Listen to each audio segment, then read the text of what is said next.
उद्धव ठाकरे यांना कोर्टाचं समन्स आलंय, पण ज्यासाठी आलंय ते प्रकरण आजचं नाहीये, ते आहे तब्बल 17 वर्षांपूर्वीचं. होय, 2009च्या एका लोकसभा निवडणुकीत घडलेली एक घटना आता इतक्या वर्षांनी पुन्हा कोर्टात पोहोचली आहे. गंमत म्हणजे या प्रकरणातले मूळ तक्रारदार वसंत डावखरे आज हयात नाहीयेत. मग समन्स कोणी बजावला?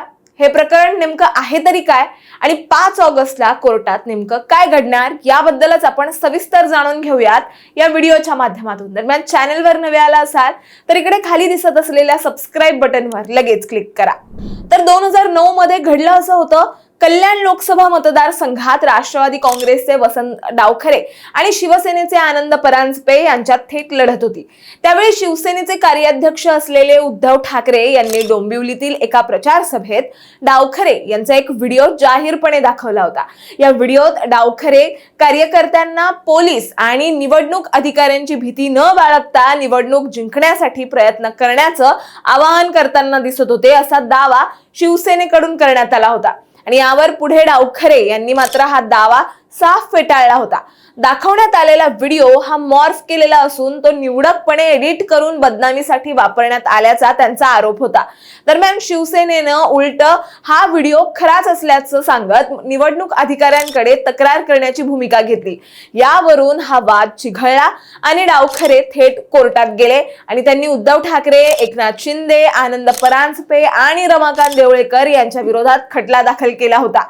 आता वसंत डावखरे यांच्याबद्दल सांगायचं झालं तर वसंत डावखरे हे राष्ट्रवादी काँग्रेसचे ठाणे जिल्ह्यातील ज्येष्ठ नेते आणि विधान परिषदेचे माजी सभापती होते आणि 2009च्या या निवडणुकीत त्यांचा पराभव झाला होता आणि त्या ठिकाणी शिवसेनेचे आनंद परांजपे विजयी ठरले होते.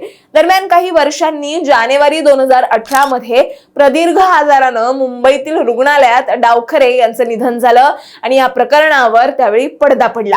आता तब्बल 17 वर्षांनी हे प्रकरण पुन्हा चर्चेत आलंय, कारण कल्याण कोर्टने उद्धव ठाकरे यांना 22 एप्रिल 2009च्या लोकसभा निवडणुकीतील कल्याण मतदारसंघाशी संबंधित त्या जुन्या खटल्यात नोटीस बजावली आहे. या खटल्यात उद्धव ठाकरे यांच्यासोबत एकनाथ शिंदे, आनंद परांजपे आणि रमाकांत देवळेकर यांचीही नावं आहेत.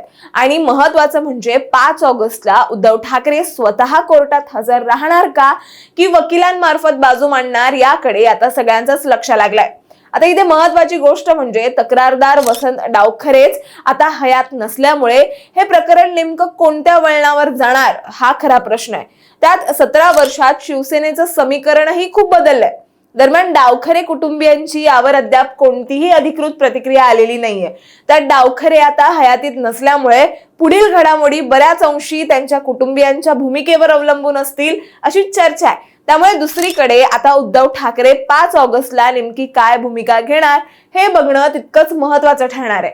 तुम्हाला याबद्दल काय वाटतं हे आम्हाला कमेंटमध्ये नक्की सांगा आणि अशाच माहितीपूर्वक व्हिडिओ बघण्यासाठी लगेचच सबस्क्राईब करा प्राईम टाइम महाराष्ट्रला.